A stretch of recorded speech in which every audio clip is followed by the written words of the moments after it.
I witnessed Clifford Hughes's lovers changing one after another, and I firmly believed that one day it would be my turn. 10 years passed in a flash, and I was picking him and his first love's son up at the school gate. Clifford suddenly called, "Kathy Campbell, come over here for a moment. I have something to tell you." The ambiguous atmosphere made my heart beat fast, and I immediately dropped everything to meet him. Under the burning gazes of the crowd, he led me to sit on a metal chair and put a glittering helmet on me. "It looks just like a marriage proposal." My heart rate was about 180, and the words "I'm willing" rolled over and over in my mouth several times. But the next second, a burst of electric sound passed through the brain, and something was pulled away from the body. I suddenly regained my composure. Clifford asked me, "Kathy, do you want to marry me?" I actually said, "No." In an instant, cheers broke out all around. A woman rushed up and kissed Clifford. "Congratulations, dear. Not only did you succeed in your research and development, but you also got rid of the disgusting dogskin plaster. It turns out that the company is developing a new project that can control people's emotions." I became a guinea pig and my love was cleared to 0. But Clifford wasn't so happy. I even saw panic in his eyes. 1. It's too noisy. It makes my head hurt. I took off my helmet and prepared to leave. When I passed by Clifford, I took a closer look at him. The heart-pounding feeling disappeared without a trace. In my eyes, he was no different from a piece of pork. But since we have known each other for many years, I still congratulated him like everyone else. "Congratulations to Mr. Hughes for the successful experiment, and I wish you a prosperous business in the future." That's all I have to say. I should have nothing to do with it now. I want to leave. But he was stopped by someone grabbing his wrist. I looked at the culprit in confusion. Clifford pursed his lips tightly and said, "Kathy, I'm sorry." The person who had been indifferent for nearly 30 years was actually apologizing. My first reaction was surprise. But he soon came to his senses and realized that he was indeed the victim. So she unceremoniously shook off his dirty hands, straightened her back and settled the score with him. "You are indeed wrong because you have no right to deceive me into doing human experiments without my permission. You should compensate me, including but not limited to all subsequent medical expenses and mental damages." For some reason, Clifford's face turned paler, as if he was looking at something scary. She actually asked me, "Kathy, do you want to be so clear with me?" I am full of question marks. What else? Is it too cheap to give him free use? His family is quite wealthy, so he should be able to pay the compensation. Don't you want to compensate? 2. I immediately felt unhappy and wanted to argue with him. Suddenly someone interrupted. "Is Miss Campbell trying to extort money?" I shifted my gaze and saw that it was the woman who had just kissed Clifford. She acted like a hostess. "What's your name?" She raised her head like a proud white swan. "I am in Lawson, the general manager of the Forgetfulness Project, Clifford's most capable assistant, his current girlfriend, and the future Mrs. Hughes." The first half of the sentence sounds great, but the second half doesn't sound so great. But it doesn't matter. What matters is that she seems to be able to pay back Clifford's money. So I ignored the man who was having a seizure and explained to her, "Ms. Lawson, I am not extorting money. I am just defending my rights. If you don't want me to take Clifford to court, you can also help him solve this problem as a lover." The expressions of the two people in front of me changed again and again. Clifford's brows were furious and he asked in disbelief, "You're going to sue me?" And said shyly, "You finally admitted that I am Clifford's lover, so please get as far away from me as possible." They seemed to have a unique understanding of human language. I stopped trying to communicate, found a pen and paper, wrote down my bank card number, and handed it to Anne. 5 million as soon as possible. After saying this, he walked further away under Clifford's murderous eyes. After I left and excitedly took credit. "It seems that Kathy really doesn't love you anymore, which proves that the experiment was very successful. You have to reward her well." Clifford ignored her flirting, snatched the note and tore it into pieces. "Don't jump to conclusions. Kathy is deeply in love with me. She might be blaming me for using her as an experiment and deliberately putting on an act for us. We need to observe for a while." 3. After driving a distance, I suddenly realized something was wrong. This is the direction to Hughes' house. She used to think of herself as the future Mrs. Hughes and refused to leave Hughes' house. Now I feel like I was really rude. I should go back to my home. So I turned the car around decisively. Then there was a loud bang. Something flashed by. My head started to hurt and I quickly got out of the car to check. A valuable motorcycle was smoking not far away, with broken parts scattered all over the ground. I looked around and saw someone limping out of the green belt. He is tall, has long legs and healthy limbs. He took off his helmet, revealing his delicate facial features, like a ghost crawling out of hell. But the anger in my body rushed towards me. "You are stupid, Kathy?" I was prepared to be scolded, but suddenly I was stunned. Who is he? He actually knows me. I thought he was going to introduce himself, but the next second he got into my car. He said the same thing as the old man. "Don't just stand there, take me to the hospital." The last person who treated me like a dog was Clifford. But I have no choice. It is my duty to send the injured to the hospital. They looked at each other in silence along the way. After a series of examinations were completed, he leaned against the head of the bed and received bandage from the nurse. I checked the time and prepared to wrap up. "I take full responsibility for the accident. Please give me your contact information so that I can make compensation later." The man stared at me without blinking, with a faint smile on his face all the time. "As a family, you don't have to pay. Just spend more time with me." I frowned subconsciously and went through the family tree in my mind, but didn't find such a person. So who is his family? My patience was about to run out, so I held back my temper and asked, "Who are you?" He said something shocking. "Your husband." I was so angry that I laughed. Either he hit his brain or I met a pervert. Sometimes he is family, sometimes he is husband. If we keep talking nonsense to him, I guess we will both have children. I simply wrote the number on a piece of paper and threw it to him. "Call this number if you need anything." Before leaving the ward, I heard him say to the nurse, "My wife just left and you're flirting with me? It's just sick." 4. The car was sent for repairs and I called the Campbell driver to pick me up. As soon as we got in the car, Uncle Murphy said, "Your father is waiting for the lady at the company." Then locked the car without giving any objection. I rolled my eyes but didn't say anything to resist. I'm even willing to meet my scumbag father. Arrived at the company soon. He got the green light all the way thanks to his face, but was stopped by the female secretary before entering the president's office. The other party put on a professional smile and said, "Your father is not done yet, please wait a moment, Mississippi." I didn't go to the lounge, I just sat at the door of the office. The soundproofing is very good. I can't hear anything. Half an hour later, a man came out. When he saw me, a look of embarrassment flashed across his face. "Your father asked you to come in 10 minutes. I nodded to show that I understood. 10 minutes later, pushed the door open. Barry Campbell was signing documents without even looking at me, he was so focused. I cursed in a low voice and pretended to be serious, then sat down on the sofa. "If you have something to say, please tell me quickly. It smells so bad that I feel sick if I stay here for too long." Barry froze, but insisted on signing the document. Then he walked up to me and looked me up and down. "It seems that Clifford's experiment was successful. You have finally changed. You no longer look like a madman but like a normal person." I stood up suddenly and asked, "How did you know?" Barry did not hide anything and confessed, "Of course I know. I signed the contract agreeing to the experiment." A huge fire suddenly burst out in my chest, burning me to the point of losing all my rationality, and I overturned the tea set in front of me. "Why do you make decisions for me?" "Because I am your father, the person closest to you in this world. I have the right to make you a better person." I kicked over the tea table again. Become better? Was I a bad person before? Besides, who do I love? How do I love? Do I need a scumbag like you who abandoned his wife and daughter to teach me? Apparently one of the words hit a nerve with Barry.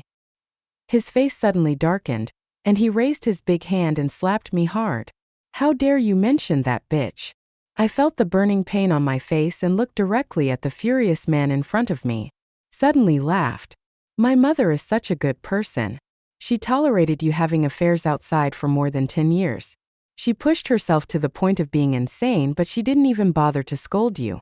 If you didn't want to keep the illegitimate child, why would she destroy you? I became Barry's only child in this life. Become the sole heir to the Campbell Group. It seems that my mother has made long-term plans for her children, so that I don't have to compete for the family property with a group of illegitimate children. But the fact is, she doesn't love me.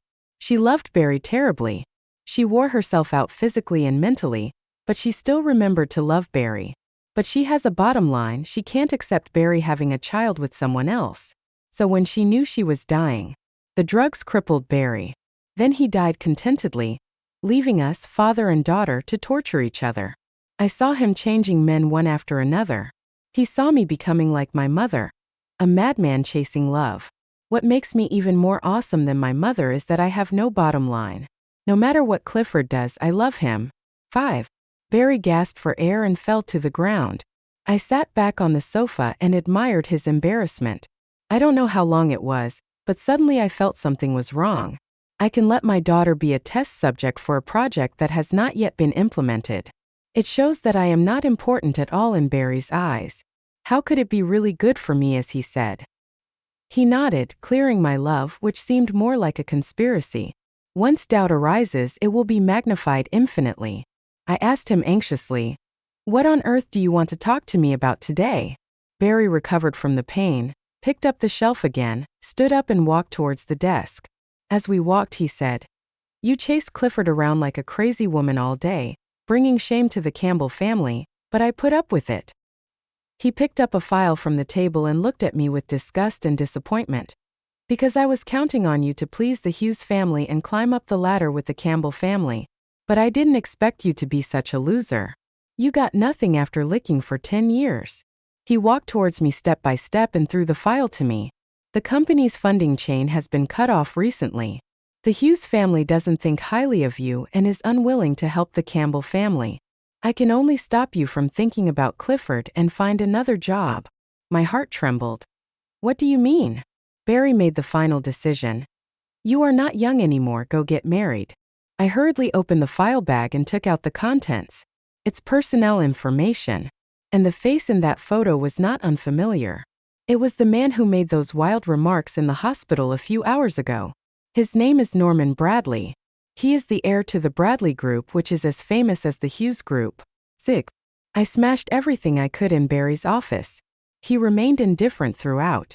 Yes, this loss is nothing compared to the money he got from selling his daughter. Before I left, my hatred turned into a curse. Barry, this scumbag will not have a good ending. Walking out of the company, I stood at a crossroads feeling completely lost. Where to go next? Others travel in groups. I am the only one without family, lover, or friends. Alone and with nowhere to go. A strong feeling of self-loathing and self-abandonment enveloped me and dragged me into the abyss of pain. I have to admit that I have been a failure in these years. Suddenly the phone vibrated twice. I opened it and saw 2 messages. One was from Clifford. "Vernon wants to eat the wontons you made, come back and make them soon. Do you still treat me as a babysitter? Don't you know how effective his company's products are?" I rolled my eyes and blocked him directly. The other was a friend request. "I'm Norman." I paused for a moment and finally chose to ignore it. The next second I received a call from an unfamiliar number. I answered the call and then I heard, "Where is my wife? Is my wife free? Can my wife come and accompany my husband?" The damn name made me stun for 3 seconds. Is that strange marriage partner? I can't order a male model in a nightclub because I don't have time. The refusal is obvious enough. But Norman's brain circuit was unusual and he became even more excited. "You didn't even call me crazy, your dad told you who I am, right? So what? Should I praise him for his keen insight? Of course not. I just wanted to hang up, but the other end suddenly asked, "Then the engagement party will be held in 3 days, did you know?" I froze. Barry is a bastard. He was afraid that I would die with him on the spot, so he didn't tell me immediately. Probably trying to trick me into going there on the day of the engagement. Also, the hole Campbell has dug must be quite big. Otherwise I wouldn't be so anxious. I thought about it for a while, and suddenly my resentment sparked my fighting spirit. Ruin this marriage. Destroy all of Barry's hard work. 7. After hanging up the phone, I went straight to the hospital. When I walked into the ward, there were 6 young nurses surrounding the bed, each with a silly smile on their face. Norman lowered his head and fiddled with his phone, emitting a hostile aura. If you don't know, you might think that some celebrity was surrounded by illegitimate children. I knocked on the door twice to attract their attention. Norman looked up and saw it was me, and instantly became sunny and cheerful. "Honey, you're here." As soon as he opened his mouth, the young nurses dispersed.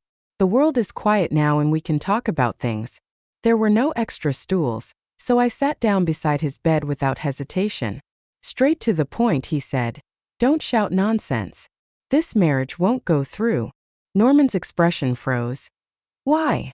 "I should be asking why. Your Bradley family is so rich and powerful. Why would you be interested in a small family like the Campbell family? You are the heir to a top-class wealthy family, and I am a woman with a bad reputation. You don't like me at all, so why did you marry me? I have been supporting Clifford for 10 years, and the whole circle calls me a bootlicker who is not worthy of being on the stage." There was no way Norman didn't know. Faced with my questioning, he remained silent for a long time. I thought it was over, but he suddenly asked, "Why did you like Clifford before?" I subconsciously wanted to blurt out something, but nothing came out. I had to go through my past memories carefully, re-examine all of Clifford's actions. The final result was that the perfect image that once moved my heart became selfish, arrogant, and unattractive. I touched my heart in a daze and felt no love at all. Norman was still staring at me, as if he would not give up until he heard an explanation. I could only grit my teeth and make up a random sentence. "You don't need a reason to like someone." Norman suddenly held my hand, his eyes shining. "You are right, I don't know why I like you, but I fell in love with you at first sight. I like you very much." I was stunned. Press the bedside pager. Within 3 seconds, 6 young nurses came. I asked them, "Where is the psychiatric department? I need to take someone there to have his brain checked." 8. After checking inside and out 3 times, I can only admit that the current medical level is unable to detect Norman's condition. Norman finally got fed up with the hospital and demanded to go home. As the culprit who held him down and had his blood drawn 8 times, I felt very guilty and didn't dare to stop it. Bradley's driver arrived downstairs of the hospital quickly. Norman leaned on me like a softened clay figure, and I helped him into the car. I stood outside the car, ready to say goodbye. But he was pulled into the car by a strong force. By the time I reacted, the car door was already locked, and the driver had already started the car. Norman was pressed under me, smiling like a cunning fox. "Of course my wife has to go home with me." I got off him and sat aside. I feel very upset. But Mo Ming did not forcefully demand to get off the bus. Norman knew better than to come closer, but he just kept his mouth open without taking a break. "Don't take your wife back to the old house for now. It's not free there. Go back to where I live and spend time alone together." "What does my wife like to eat? Japanese food, Western food, or Chinese food? I'll order it. My wife is so beautiful. What brands do you like? Makeup, clothes, jewelry?" It felt like there were 10,000 flies buzzing around my ears. I chose cold violence and secretly used my phone to time him to see how long he could last. "Keep driving very far." Suddenly, the car body tilted. The car that was driving normally was forced to stop by a huge external force. The people in the car fell all over the place due to inertia. Norman took advantage of the chaos to protect me under him, and after everything calmed down, he looked out the window. Then I heard what I hadn't heard before. Where did this idiot come from? He crossed the solid line and turned around. How could he drive on the road without learning the traffic rules? Are you in a hurry to reincarnate? I touched my nose awkwardly, opened the car door and got out. Then I saw the person I least wanted to see. Clifford. With a cold face and a storm in his eyes, he ordered in a stiff tone, "Kathy, come here." I ignored his psychotic remarks. He turned around and looked at the shells of 2 luxury cars worth tens of millions of yuan that were shattered by the collision. Understand that car accidents are intentional. But why did Clifford do this? Does he have a grudge against Norman? Before I could figure out what was going on, Norman jumped out of the car on crutches. He pulled me into his arms and shouted very deliberately, "Don't be afraid, honey. Your husband is here." I saw Clifford clench his fists. I heard him repeat through gritted teeth, "Kathy, come here." I really have no idea what this is.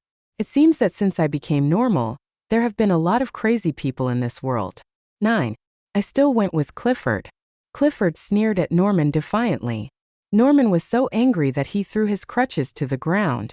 Drive back to Hugh's house. Clifford held my wrist all the way. In the past, I would have been extremely excited by such an intimate act. But now I just feel annoyed, and it feels more like I'm tying up a disobedient dog. Everyone can manipulate me.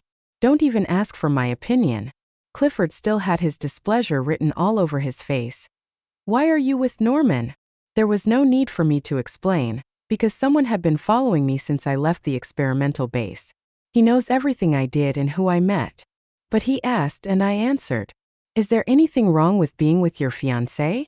Clifford's eyes froze instantly, and he pulled me into his arms, his voice icy cold. This marriage can't be done. I didn't resist, but obediently moved closer to him, using my previous ability to flatter him. Why? Is Clifford jealous? Sure enough, the other party's possessiveness disappeared in an instant, and he pushed me away with force. Disgusted yet secretly proud. You are really playing hard to get. I turned my back and rolled my eyes. I'm too lazy to deal with psychopaths anymore. Before getting off the car, Clifford suddenly spoke up somewhat seriously. I won't use you as an experiment anymore. I'll take care of the marriage, and you stay at Hugh's house. What do you mean? Why are you leaving me here? The question was quickly answered.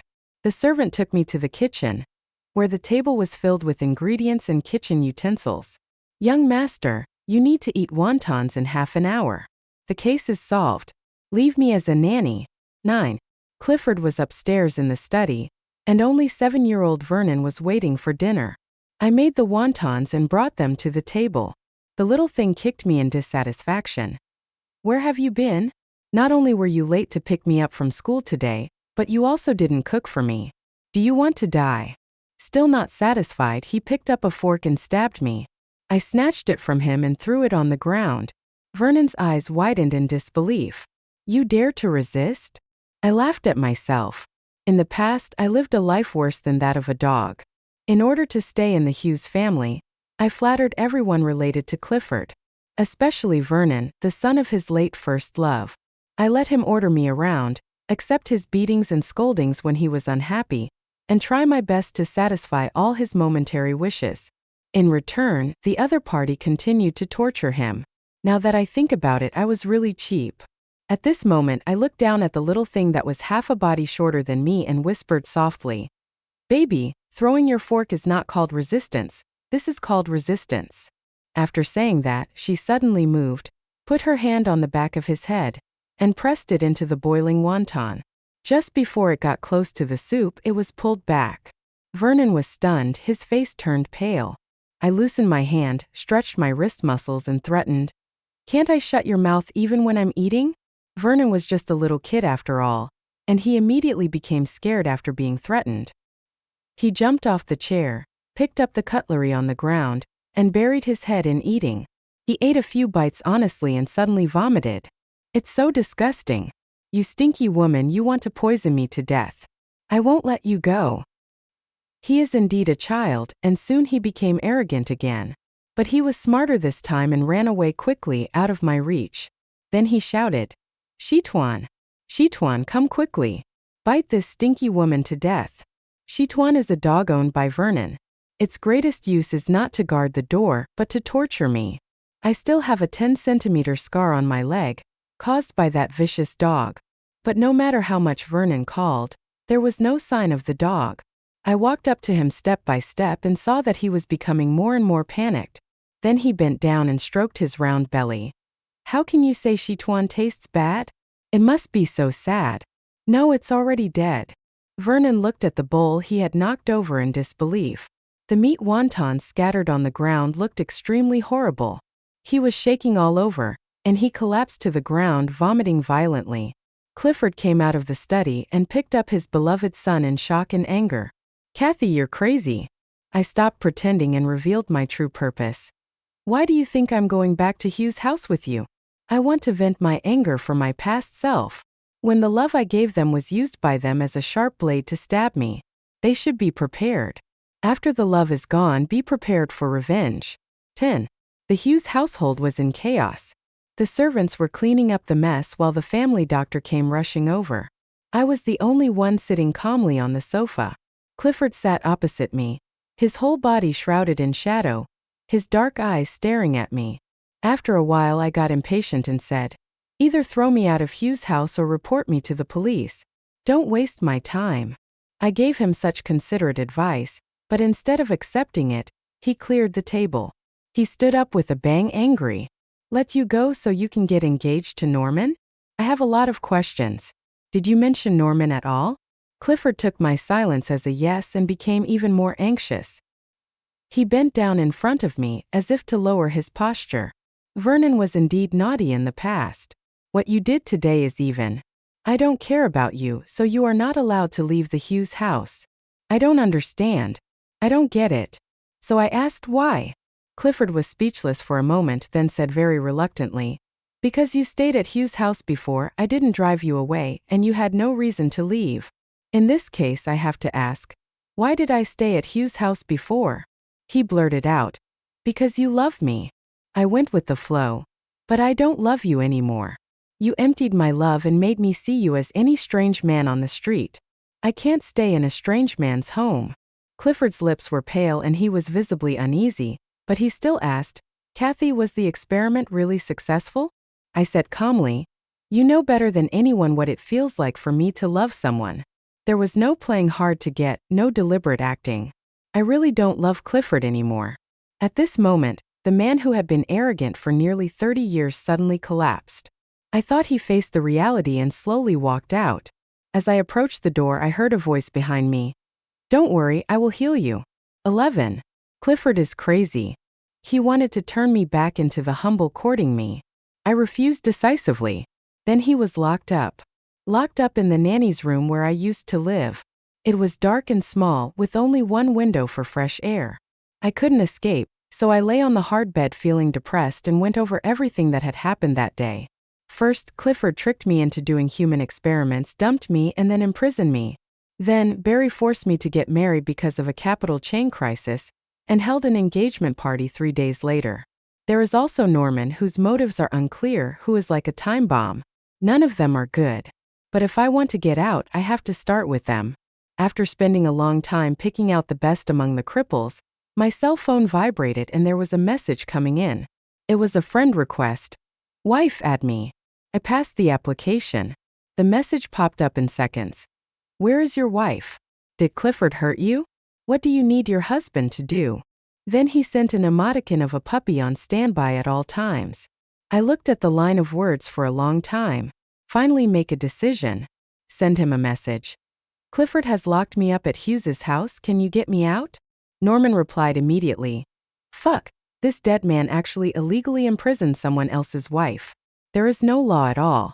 Don't be afraid, my husband will rescue you right away." He looked so indignant that it seemed as if he was going to fight Clifford to death in the next second. But in fact, I stayed in the nanny's room for 3 days. Clifford did not come during this period. I had no worries about food and drink, and I was online friends with Norman for 3 days. What are my wife's measurements? I want to customize the engagement dress for couples. Honey, do you have any friends to invite? I'll write the invitations for you. What kind of plan does my wife like? Heart of the ocean? Lavender love? Or pink memory? Apart from the engagement party, the only thing left was the daily quote. "Don't worry, honey. I'll get rid of that scumbag Clifford right away. I'm not stupid. Of course I can see it clearly. It's not that Norman can't get me out right away, it's that he doesn't want to. He knew that I would run away if I left early, so it would be better for me to be locked up in Hugh's house than to not be able to find anyone then. In short, everyone is shrewd and calculating. I gradually became too lazy to pay attention to him. Anyway, I will definitely be able to go out on the engagement day. The person who just came to rescue me was a little unexpected. It turned out to be and who claimed to be the head of the Forgetfulness Project, Clifford's most capable assistant, his current girlfriend, and the future Mrs. Hughes. She still couldn't stand me and said with her nose up to the sky, "Come out quickly or you'll be in trouble again." 12. She sent me to the hotel, and someone was waiting at the door to pick me up for hairstyling. The banquet is scheduled for 6 o'clock in the evening. I was pressed into a chair and tortured for 4 hours. When everything was over, people in the dressing room filed out. The door was locked with a click, and a pair of large hands pressed on my shoulders. The man bent down, and his thin lips stopped just inches away from my earlobe. "Wife, you look so beautiful today." Through the mirror I saw the surprise in his eyes, and a hint of joy hidden beneath the calculation. She turned her head away when he kissed her. He asked indifferently, "Did you instigate Anne? Let her carry Clifford and let me out." Norman smiled a little coldly. "Don't use technical words like subversion. I just informed her." "I understand. Now that I'm engaged to Norman, I can't keep Clifford company. This is what Anne wants." But she was destined to be disappointed. This marriage would never take place. Norman still unconsciously put his arm around my waist and pressed me against him. "You're only going to kiss your wife after we get engaged?" I responded in a half-hearted manner. He suddenly lowered his head and put it on my shoulder, and my body trembled as he laughed. "Norman, why are you engaged to me?" he said in the place closest to my heart. "Because I love my wife. And you don't tell the truth. But it doesn't matter anymore. This farce is almost over." Because Bradley was so powerful, almost all the powerful people in the business community attended. I was backstage, watching Barry enjoying the compliments of people he normally couldn't even reach to shine his shoes, and he looked so proud. Very unhappy. How can a scum who forced his wife to death and betrayed his daughter live a good life? He'll have to pay a price. After the previous process was completed, it was soon my and Norman's turn to perform.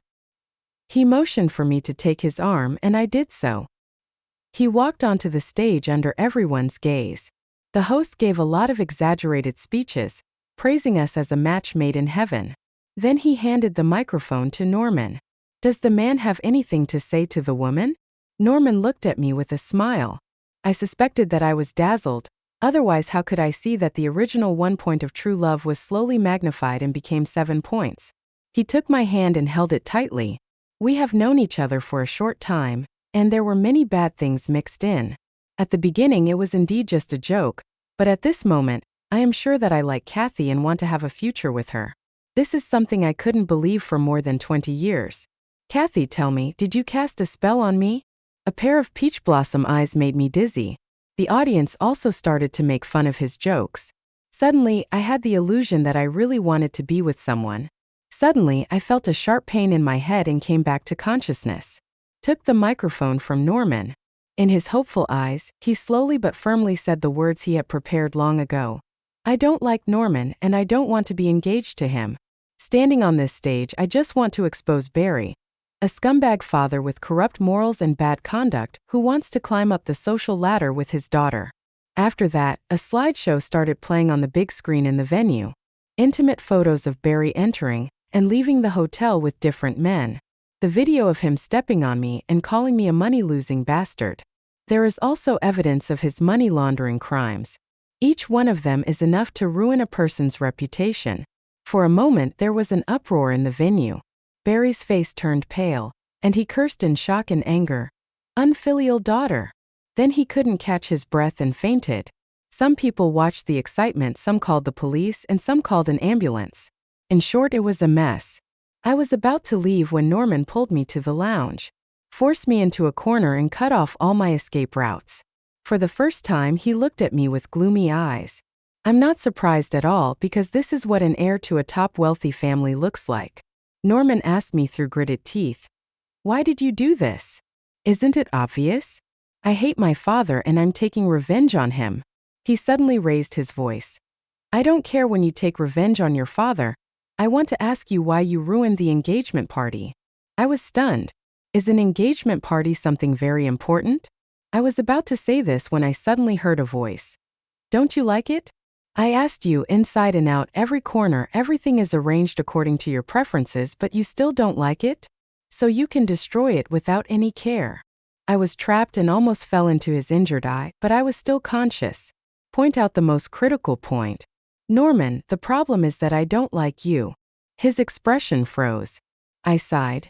"I still can't guess what you want to get from this marriage, but the compensation I can give you right now is the Campbell family. Barry is finished, but the Campbell family is still useful. I can give it to you as compensation to the Bradley family." Having said this, I suddenly felt a headache and pushed him away and walked out.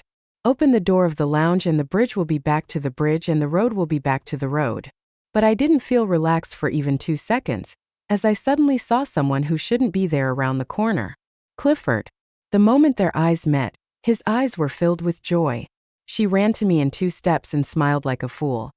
Kathy, you took the initiative to ruin the engagement party because your father forced you to do so, because you don't like Norman, and because you still love me, right? The first part is all correct, but the last part is bullshit.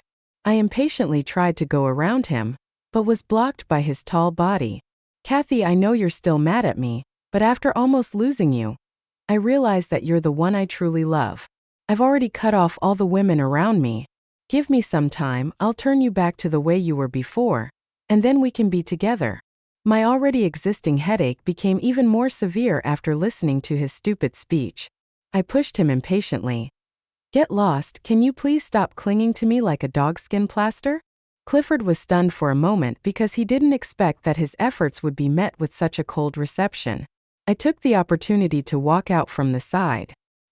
He hadn't taken 2 steps when a restraint appeared on his wrist. Clifford pulled me out and said, "You are sick now, I won't bother with you. When I make you normal, you will thank me."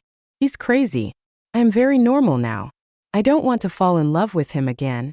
A selfish, despicable villain. I wanted to break free, but the strength disparity between men and women was too great, and no matter how hard I tried, I couldn't get free. My head hurt more and more, and the scene in front of me became more and more blurry. Suddenly, the other hand was grabbed by another external force. Faced with the conflict between the two, I stopped where I was. Let her go. Norman yelled at Clifford. But Clifford didn't give in at all, and pulled me towards him even harder. You should let go. I was in so much pain, but I didn't have the strength to slap either of them. Suddenly I felt a warm sensation in my nose. I heard a chorus of exclamations. Kathy! The next second, the shackles on the arms were loosened at the same time. I lost my balance and fell to the ground. It didn't hurt, probably because someone caught it.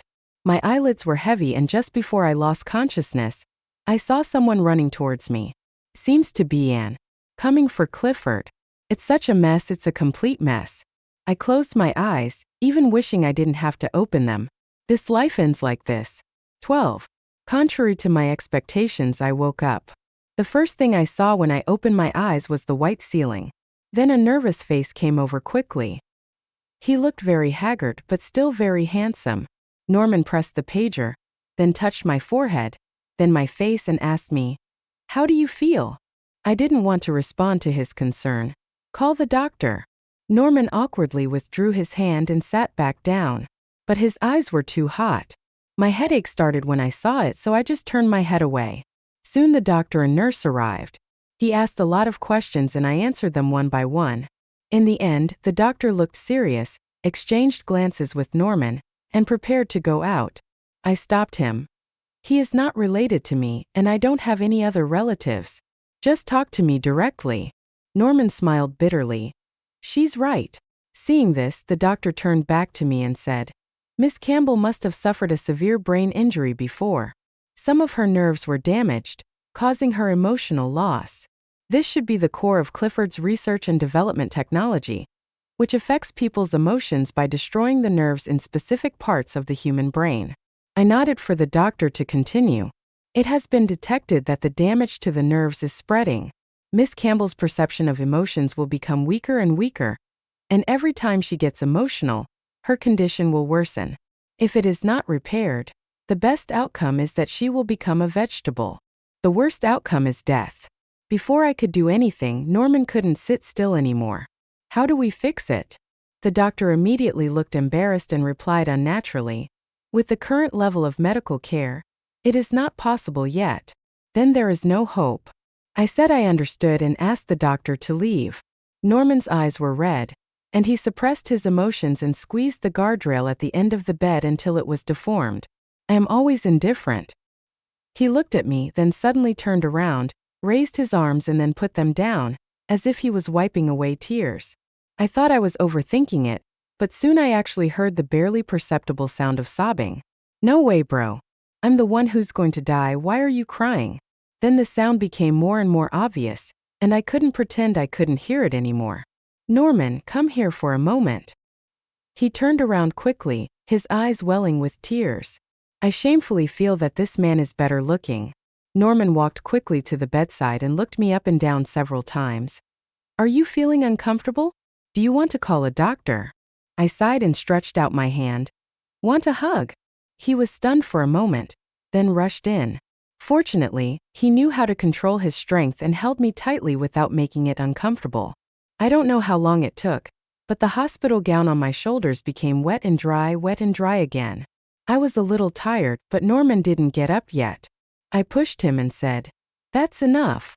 Norman rubbed his hands reluctantly before standing up.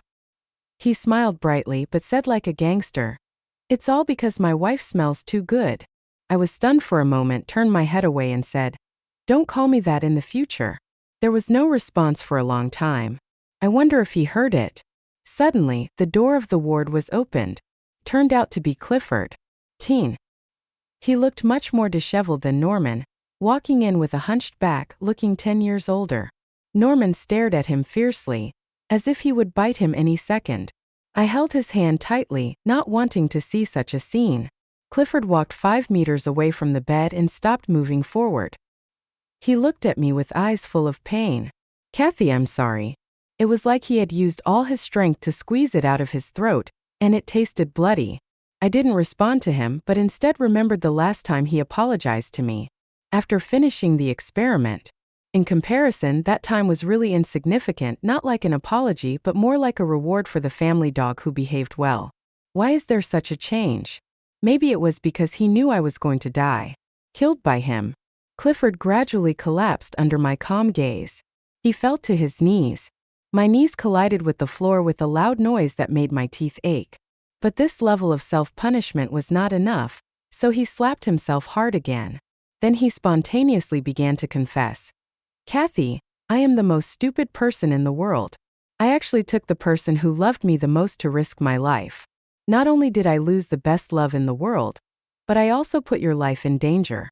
I am a rotten person and I don't deserve forgiveness, but I will try my best to cure your disease.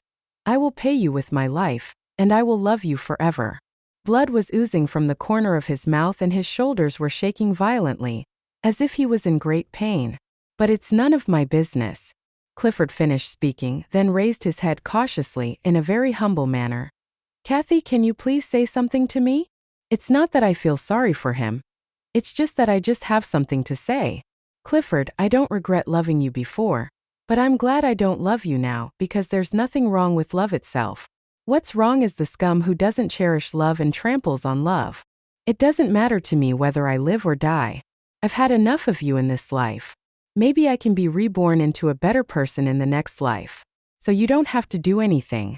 I'm afraid that you will move yourself and get a little psychological comfort. Finally, I will sue Mr. Hughes for illegal human experiments. You can expect to go to jail." I was tired and hid under the quilt. Norman kicked Clifford out. Without the bad stuff here, I gradually fell into a dream. 14. The hospital can't cure my illness, so I don't want to stay in the hospital anymore. Barry is in jail for economic crimes. I gave Mr. Campbell to Norman. Fortunately, I have several properties under my name, and I thought I would spend the rest of my life there. When you are about to die, donate it. I planned the rest of my days but was stuck at the hospital entrance. Norman is going to take me to his house. I refuse. He, a grown man, actually started crying and making a fuss. I was afraid that he would hang himself for the 3rd time, so I had no choice but to board his pirate ship. He took me to the place where he had mentioned he would live. A large apartment of 500 square meters. Not to mention me moving in, even if 8 more people moved in, he might not be able to find out on the first day. At first, Norman's house was simple in style, but since I came here, there are often things that don't look right. There are a variety of large dolls, large pots of green plants and flowers of different kinds, and landscape paintings in warm colors. I asked him what this was for. He explained carefully. "When I'm not around, the doll can accompany you on my behalf. I'm 1.9 meters tall, so the doll should be about the same height as me. Green plants and flowers can soothe your mind, and these paintings depict such a beautiful world. The more you look at them, the more you want to live." He suddenly got stuck and changed the subject. "I'll take you there when I'm free. Are you looking forward to it?" I didn't respond to him and turned around to water the flowers and plants. This made Norman feel that I was very negative. But it is also true. The neurological damage in my brain continued to spread, and my need for affection became less and less. My attitude towards life is to live if I can, and die if I can't. Also, Norman is busy. Hugh's lawsuit regarding human experiments involved many problems. At this critical moment, the head boss Clifford disappeared. Some say he fled for fear of punishment, others say he absconded with the money. Anyway, he escaped. The police are arresting people everywhere. Hugh's, such a huge company, suffered a series of blows and collapsed soon. This is a blessing from heaven for Bradley's shareholders. As soon as the integration of Campbell was completed, the encroachment on Hughes began. As the heir, Norman has a lot of things to deal with every day. He often comes back late at night. Then he always finds his way into my room and gets into my bed. The next morning I apologize frantically. "I'm sorry, Kathy, it's my fault for being too tired. I won't go the wrong way next time." Then continue drilling next time. I was a little annoyed at first, but then my emotions faded and I didn't care anymore. Until one day, I found that I couldn't even get angry anymore. Norman commented on my change. "I wish I could be like you, and not be so angry at those stupid employees in the morning meeting that I want to kill someone." He seemed to laugh at his own joke. But laughing is uglier than crying. That night, he held me in bed and whispered, "Kathy, my friends all want to see you, are you willing?" I said calmly, "All right." In a word, Norman squeezed out a day and took me around starting in the morning. First go to the mall to buy clothes, then go to the cinema to watch a movie, then go to a 5-star restaurant to eat, then go to the salon to do styling, and finally go to the book place to party. Norman was the absolute center of attention and introduced me to everyone. "Kathy, your sister-in-law." Strangers greeted me one after another, and I responded to each one. The atmosphere is quite harmonious. After that, they laughed and played in the box, but I sat quietly the whole time. Norman looked back at me from time to time, as if he was afraid that I would run away. "You're really overthinking it." But then the frequency increased. He was so nervous that everyone could see it. Even I caught a glimpse of it. I sighed and moved closer to him, taking his free hand in mine.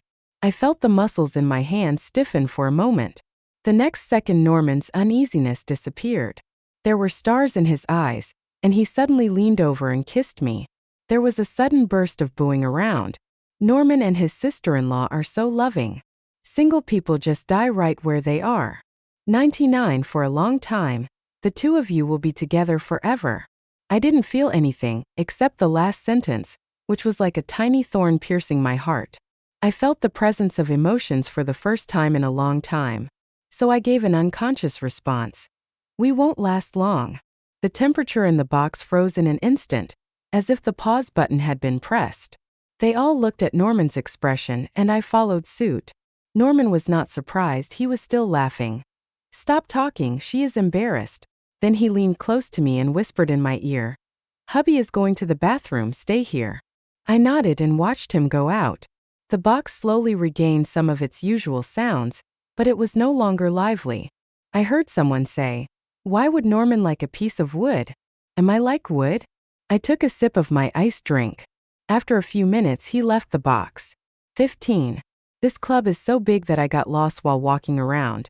Suddenly, I heard a familiar voice at a corner. I looked over and saw a little fire and smoke in the dark corridor. I thought I had made a mistake because Norman doesn't smoke. But then I heard the second person shouting, "Norman! It's really Norman." I discovered his secret, so I crouched down and hid aside. The voice inside was still saying, "Norman, you ruined Clifford.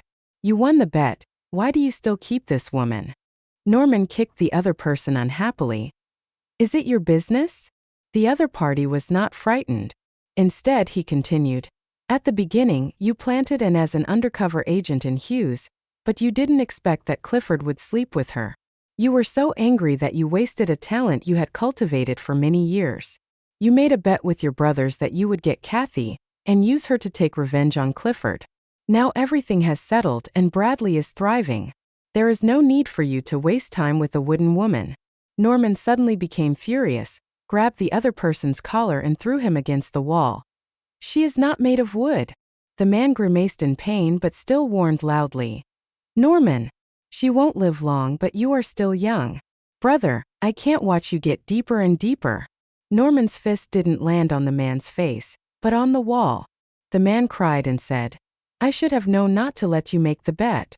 It's not worth it to sacrifice your whole life just to win a pride. Norman whispered something, but I didn't hear it. I turned and walked away. I never figured out Norman's motive for marriage, but this is what happened. It fits his competitive personality. No wonder he showed undisguised disgust when he mentioned Anne. I thought that even though I realized I was being used at this time, at least I wouldn't be emotionally agitated and there would be no ripples in my heart. I wanted to go back to the box but couldn't find the way. Finally, I was tired of walking and sat down in a dark corridor. Fell asleep while sitting. Until I was awakened by the noise outside. It seems like a lot of people don't know what they are doing. I had rested enough, so I massaged my sore legs and got up to go out. As soon as I appeared, I saw Norman and his friends, as well as many club staff. They found me too. Norman's expression was tense. He ran towards me and hugged me in his arms. He was pushing so hard that I had trouble breathing. But I could hear his chaotic breathing and his pounding heartbeat in front of me. Everything told me that he was upset. I gave up trying to push him away and touched his back, patting it gently. What's wrong with you? Are you looking for me? Norman slumped in my shoulder and agreed. I didn't see you when I returned to the box. I was almost scared to death. I'm just lost. Also, are you a child? Can't live without adults. He was amused by me and his whole body was shaking, but he refused to raise his head. I know why. Because that piece of clothing was soaked. A kid who wants to save face is too embarrassed to make a fool of himself in front of his friends. I let him hold me. After a long time, the clothes were dry and Norman let me go. I took his hand and said, Let's go back to the box. Norman said, We have enough fun today, let's go home. Later I found out that the box that I didn't return to was smashed to pieces by Norman. When we got home, Norman hugged me and lay on the bed. His last words before he fell asleep were, Kathy, please don't let me lose you again. I stayed awake all night, my mind full of thoughts about how everyone breathed a sigh of relief when the club was found. I suddenly realized that I seemed to be a trouble. 16. I left anyway while Norman was at work. He held the paper and pen in his hand for a long time, and finally wrote down 2 sentences. No need to look for me. Live well and smoke less. Then leave lightly. As I was walking on the road, I was thinking that my head has been hurting from time to time recently. Time may not be much. I have to find a place that is clean, remote, and preferably a little romantic. Let me have a quiet, respectable end. After much thought, I went there. A place I discovered by chance 10 years ago, a cliff by the sea. First I took a taxi to the wilderness, then walked for a few kilometers, but when I was still a little distance away from my destination, I had no strength left. As it was getting dark, I took out the lunchbox I had prepared in my backpack to replenish my energy. I heard from the elderly that you shouldn't eat too much before you die. Half full is best. I thought it was about time, so I stopped eating. Keep going. As I got closer, I suddenly realized something was wrong. When was a house built on this desolate cliff? There was light coming through the window, obviously someone was living there. I stopped immediately. There's a change of plans, so we have to move to another place. Don't disturb other people's lives. Just as I was about to leave, a pair of big hands suddenly stretched out from behind me, covered my mouth and nose and dragged me into the house. I couldn't break free, couldn't call for help. Finally, I accepted my fate and gave up. I didn't expect that after doing so much preparation, I would end up dying at the hands of a murderer. Maybe this is my fate. When I entered the house, I looked around at the furnishings. It's not only new but also simple, as if it's only been lived in for a short time. There was movement deep inside the house, indicating that there were accomplices. After a while, footsteps were heard approaching from afar. I looked over and was stunned. It's Anne. She was also surprised when she saw me. Kathy. I was let down and got a clear look at the tall murderer. It turned out to be Clifford. I haven't had mood swings in a long time. But at this moment there was shock, confusion, and astonishment, all bursting out at once, and my head hurt terribly. I banged my head hard to try to relieve the discomfort. Clifford panicked and tried to pry my hands apart while asking for help. finally, and brought me a cup of calming tea and fed it to me. Took me a long time to calm down. He became a calm piece of wood again. Can you explain it to me? I looked at Clifford. He stared at me with an obsessed look from beginning to end, and kept muttering, Kathy, Kathy, I love Kathy. It's like my brain is broken and I can't communicate. I looked at and again. She said tiredly, come with me. When Clifford saw me leaving, he immediately came up to me. Just stay still. I said it casually and he really didn't move. Then I followed and into another room and saw something familiar inside. The machine that resets my love to zero. And sat down in the chair in the operating room and began to tell the story. Clifford knew about your condition and started working day and night to study how to use machines to reverse the process and repair the nerves. He invested a huge amount of manpower and resources, but the progress is still slow. Until one day there was a hint of success and you reported Hughes at this time. The police began to intervene, the laboratory was destroyed, and the experiment was forced to end. Clifford tried his best to get the main trunk of the machine out and continue his research. But research requires practice, which cannot be achieved without financial support. Clifford cannot decide to use his own body. And paused at this point and looked at me intently. Maybe he wanted to see if I was shocked or moved. But alas, I am a piece of wood and nothing can happen to me, she continued. I worked on Clifford's brain over and over again, watching him struggle in agony on the metal chair, losing his emotions bit by bit, and becoming the idiot he is today. You know, there is only one emotion left in his mind now, and that is love for you, Kathy. And paused again and looked at me again. But once again I was disappointed with my response. She gave a bitter smile, hiding an inexplicable sadness in her eyes. Forget it, no matter how much I say, you won't feel sorry for him. This is what he reaped for his own actions. She stood up, walked slowly towards me, put her hands on my shoulders and asked, why did you come here today? Did you know something? I told him the truth. I felt that I was going to die soon, so I wanted to find a place to die, so I came here. And understood. Indeed, Clifford insisted on building the base here because you told him about this place. She looked at me from head to toe for the nth time, and suddenly burst into laughter. It's God's will, everything is God's will. You know what? You came at the right time. My research was successful. You are saved. Before I could react, I was suddenly pushed down by a huge force and fell onto the metal chair behind me due to inertia. My hands were instantly fixed and put a colorful hat on me. Then walked to the operating room. She hummed a song, her fingers flying on the operating table, as if she was completing her last piece of work. The moment the button is pressed, a familiar current ran through my brain. This process took much longer than the first time. With a severe headache, I saw Anne picking up a stack of documents and walking past me. She opened the door and said, "Goodbye, Kathy." Then turn and leave. Clifford was squatting outside the door, and Anne said to him, "Kathy asked you to come with me to the cliff." Such a lame excuse actually made Clifford follow her obediently. The two of them walked further and further away, leaving me in deep pain. I don't know how much time had passed, it seemed like a few seconds but also like centuries. The pain receded like a flood. The iron locks on both hands were automatically unlocked. I remembered what Anne said and ran out as fast as I could. When I ran to the edge of the cliff, I found that there was no one there. Under the moonlight, I saw torn pieces of waste paper floating on the sea opposite. I fell to the ground. He covered his heart tightly, feeling real sadness. 17. The moon sets and the sun rises. I sat alone on the edge of the cliff all night. Suddenly, footsteps were heard behind me. I turned around and before I could see who it was, I was pulled into a wet embrace. Third time is better than last time. Don't make me come to you for the third time.